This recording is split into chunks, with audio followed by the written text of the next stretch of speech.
Bienvenidos a una nueva entrega de Mobility by Veztio. Hoy tenemos con nosotros a Vicente Luque. Es un placer para nosotros, Vicente, tenerte aquí en el podcast de Veztio, porque además tienes una trayectoria muy larga en el mundo de la ingeniería y queríamos aprovechar esta oportunidad primero para que nos cuentes cómo se lleva eso de llevar toda la vida dedicado a la ingeniería, porque además yo creo que aunque has trabajado en temas de transporte muchos años, tú eres un ingeniero de minas, ¿no?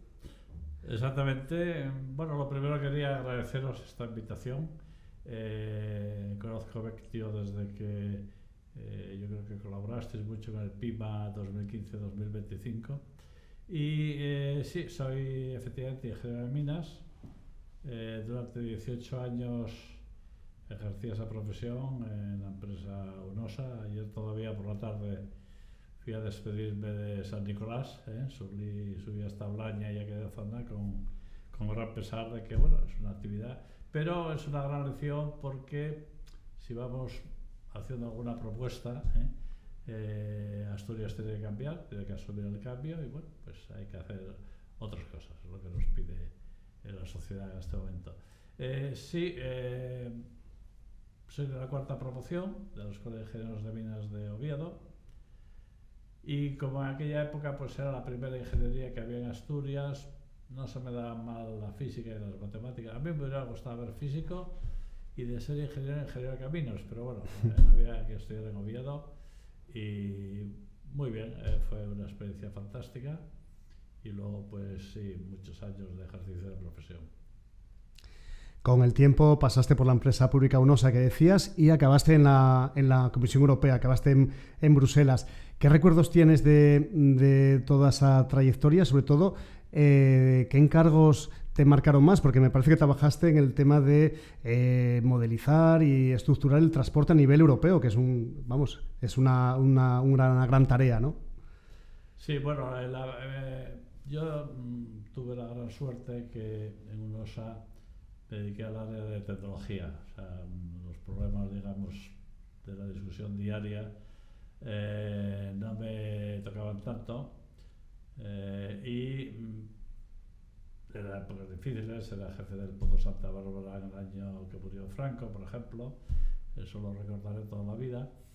Pero como está en el área de tecnología, yo ya participaba en los grupos de trabajo del programa de la CECA, la Comunidad Económica del Carbón y del Acero. Fue muy fácil mi incorporación. Empecé en el área de tecnología del carbón y pronto me pasaron al área de política carbonera porque una de mis grandes experiencias fue vivir la reestructuración del sector del carbón en Europa.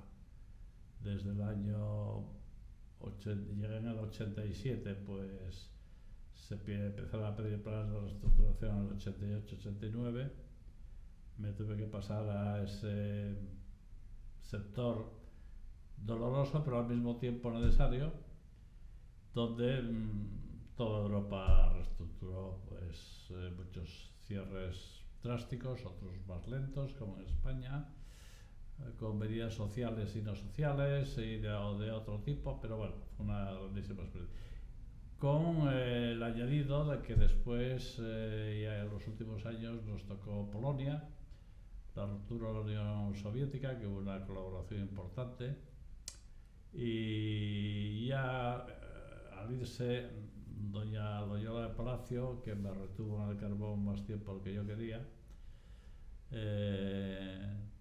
decía que me necesitaba porque era un tema muy... Dice, a ver cómo vendemos la moto, Vicente.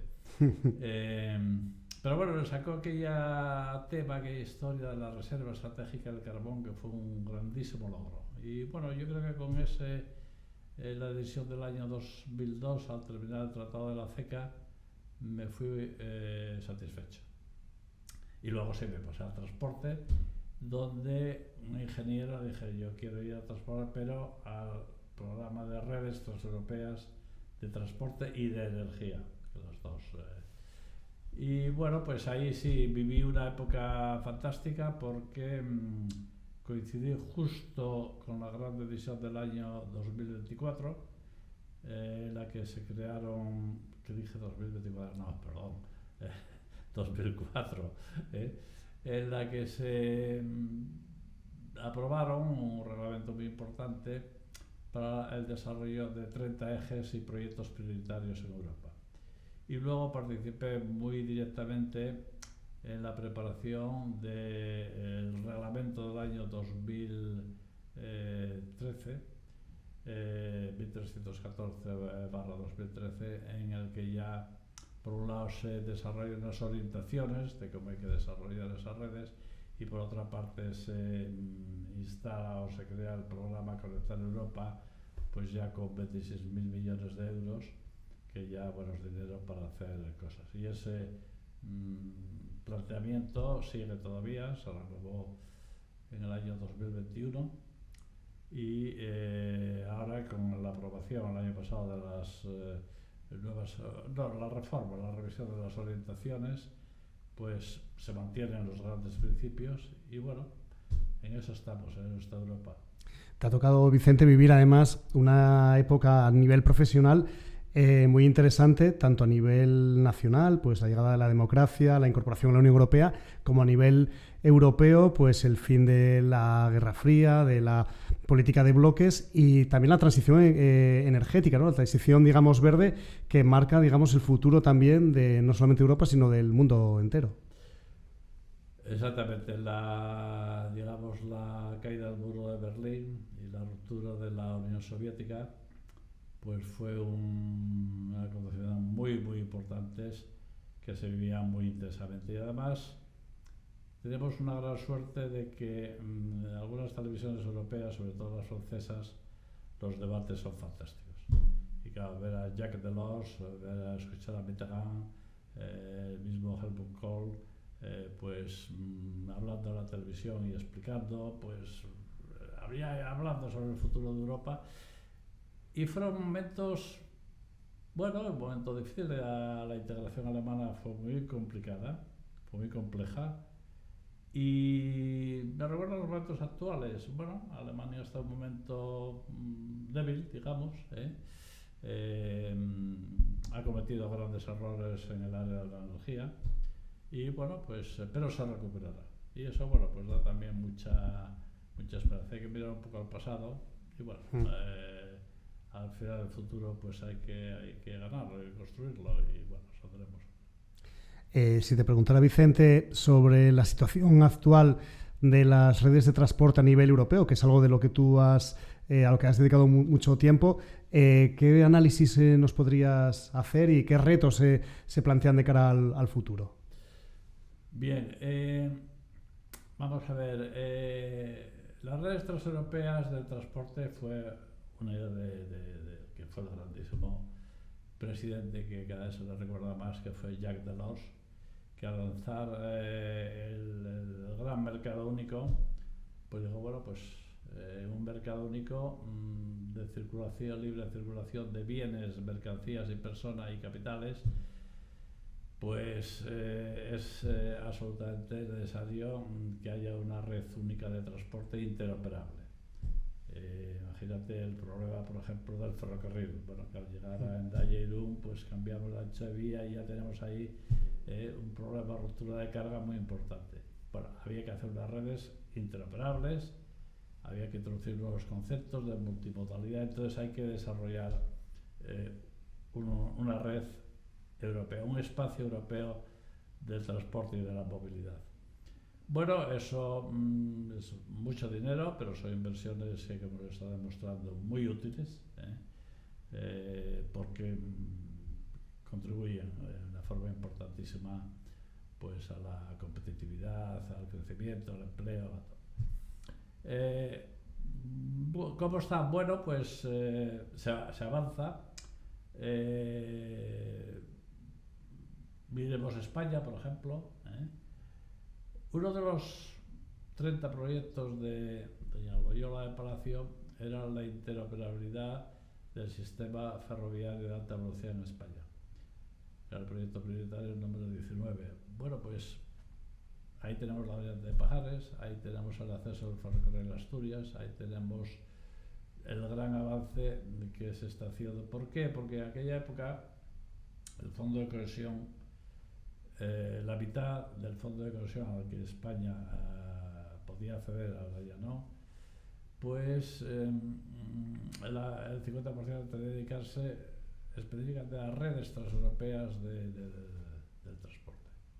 Y en los años de doña Loyola, que introdujo además, fue la primera a introducir y dar un grandísimo avance al sistema de movilidad de transporte en Europa,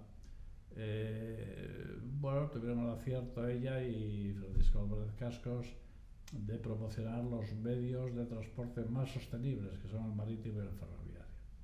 Y con esto los fondos de cohesión de aquella época, del periodo 2000-2006, se destinaron exclusivamente a puertos y a ferrocarriles. Y bueno, pues ahí tenemos la ampliación de Gijón. Ahora, es que era la ocasión, es decir, es cuando había dinero, había que hacerlo en aquel momento. A nivel europeo, pues podemos verlo desde muchos. El gran caballo de batalla son las conexiones entre países, pero están consiguiendo logros muy importantes. En la parte del corredor mediterráneo, pues está conectada con Francia. Bueno, Francia va a su ritmo, pero por lo menos podemos llegar en el mismo ancho, y el túnel Figueres-Perpiñán, pues ahí está. El túnel de Le Pertis, pues nos permite comunicar. En la parte atlántica, la y vasca, tendría que estar ya primero, se anunció en 2010, luego se dijo 2020, ahora dice, bueno, nos conformamos con que sea 2030. Pero bueno, o sea, y es importante también para Asturias, porque al final... Ya, sí, todo va relacionado, claro. ¿Por dónde salimos por tierra?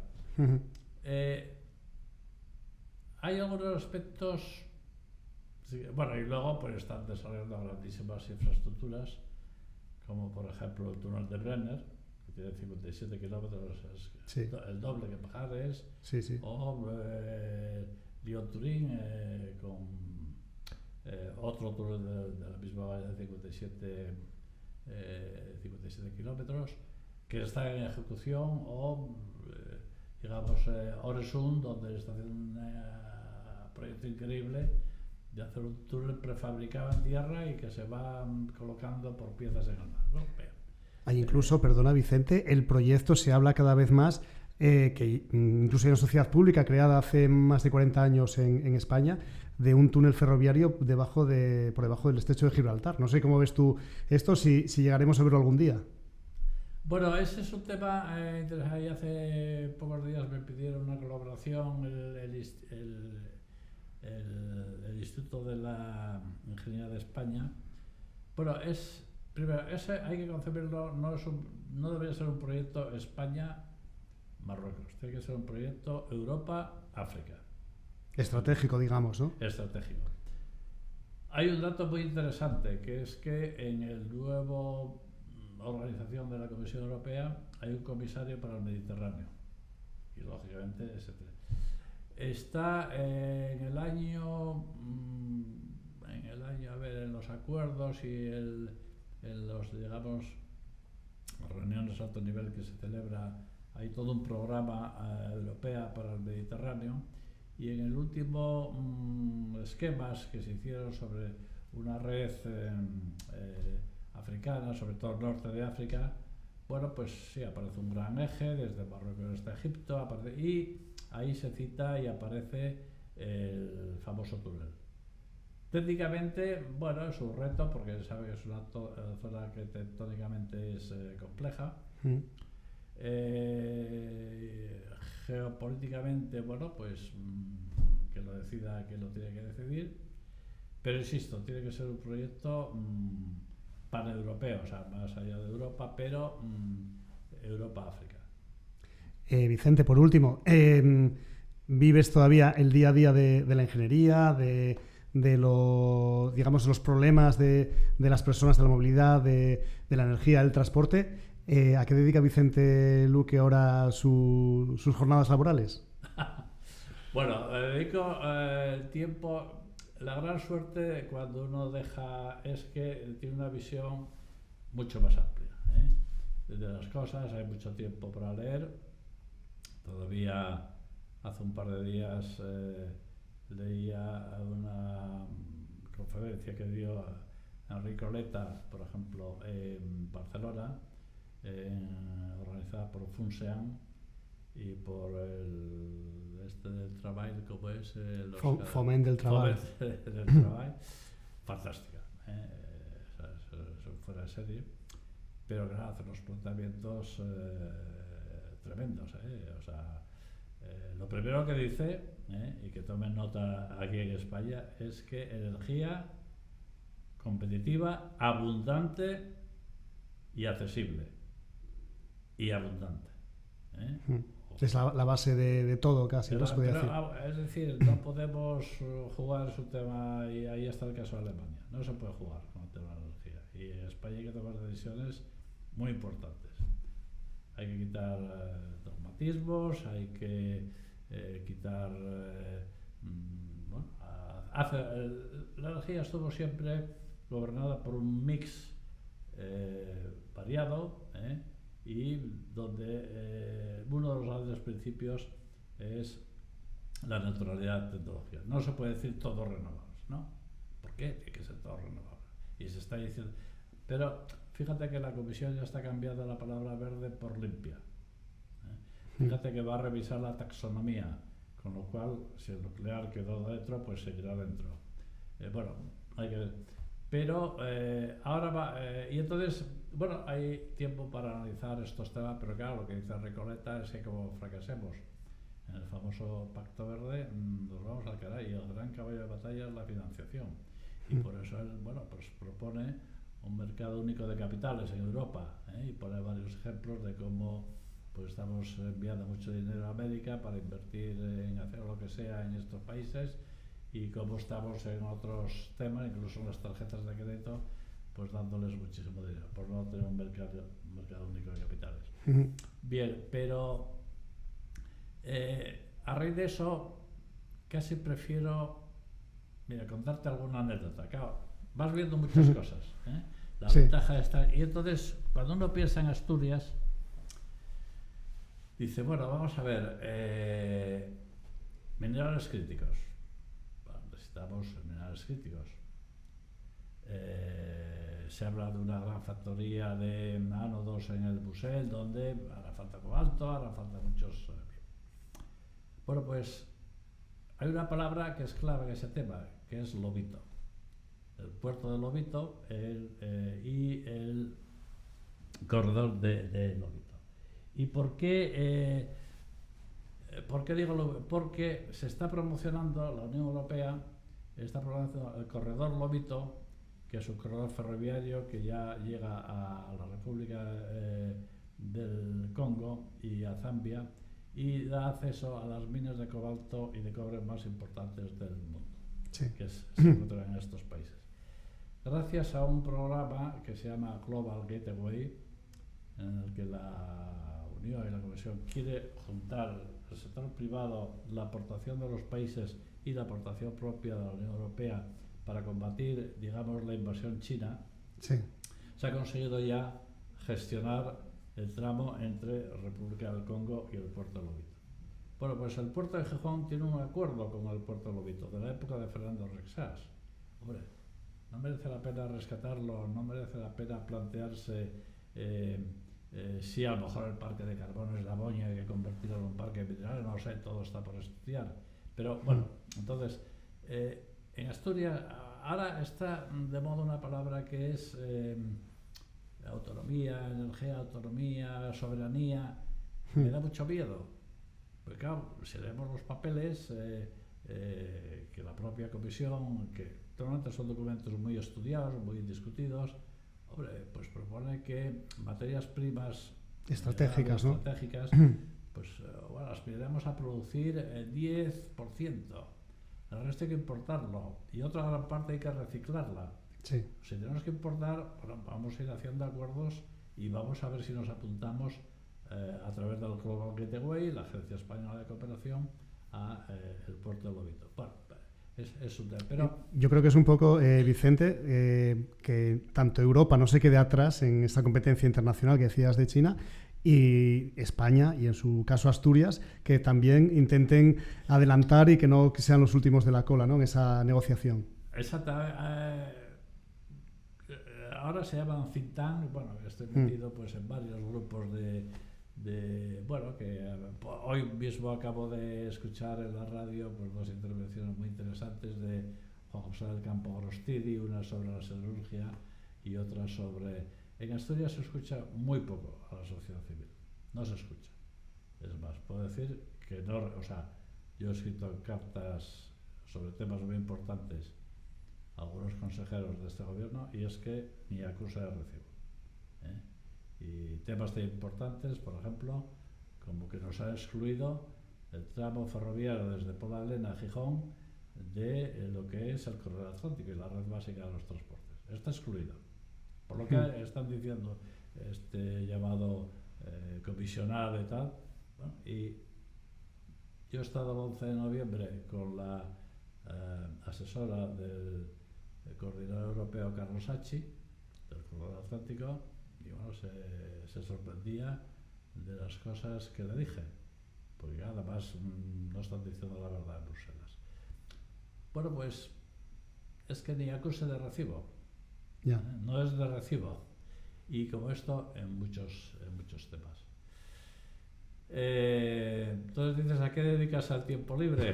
La canción de Perales. Pues sí, es muy entretenido. Y estamos en un momento fantástico. El día 26 pues sale ya una comunicación solo de la Comisión sobre el Pacto Industrial limpio, no verde.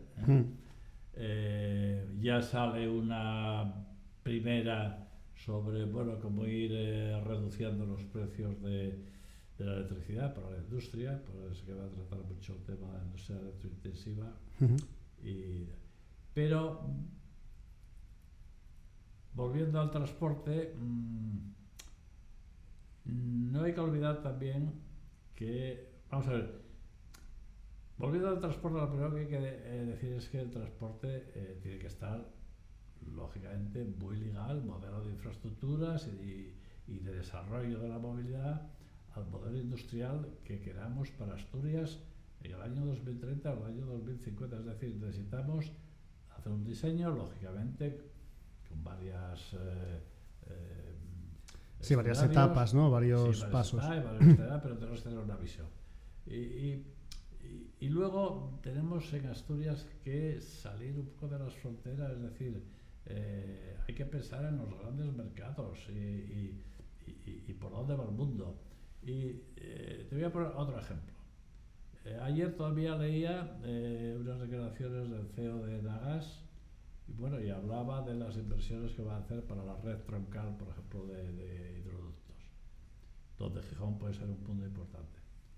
Pero claro, la gran pregunta que tenemos que hacernos en Asturias es si Gijón va a ser un punto importante, porque a través del Busel puede entrar mucho hidrógeno en forma de amoníaco, que es la forma en la que está planteando hoy día el transporte mundial de amoníaco, o puede entrar mucho metanol. En Algeciras y en Huelva hay grandes proyectos de desarrollo, y acabo de ver que en un programa de Conectar Europa pues han conseguido unas ayudas muy importantes para la transferencia de amoníaco y de metanol en Huelva y en Algeciras. Tenemos que saber si el puerto de Gijón por lo menos habrá que... Sí, no quedarse atrás de ese tipo de ayudas. Y luego tenemos que saber que en Chile, por ejemplo, existe un potencial de producción de energía eólica y de electricidad impresionante, que se están planteando, entre otros Porsche y otras grandes y alguna firma española, en convertirlo en hidrógeno porque no tienen demanda y a una electricidad muy barata, y transportarlo como, pues la única forma es metanol o amoníaco. Parece que el futuro puede ir por el amoníaco, que de un crack muy sencillo se puede convertir en hidrógeno. Bueno, pues a lo mejor Gijón es el punto donde se va a inyectar hidrógeno, y por otra parte también se puede utilizar en nuestra industria. Pero me refiero a estos planteamientos porque o se miran con gran amplitud, o si no, pues nos quedaremos en proyectos fallidos, que es el gran riesgo también. Pues Vicente, muchas gracias por estar aquí con nosotros en Mobility by Bestio. Ha sido un placer. Estaríamos mucho más tiempo. Hombre, yo estaría todo lo que quieras. Nos emplazamos para una próxima continuación de esta conversación. Sí, el momento es increíble. Es un momento apasionante. Acaba de publicar su programa de trabajo, que por cierto, hay una de las actividades es la aceleración de los carburantes alternativos, metanol, amoníaco, etcétera, para el transporte. Pero bueno, esto es para el tercer trimestre. Pues muchas gracias por estar con nosotros aquí en Mobility by Bestio. Muy bien, muchas gracias.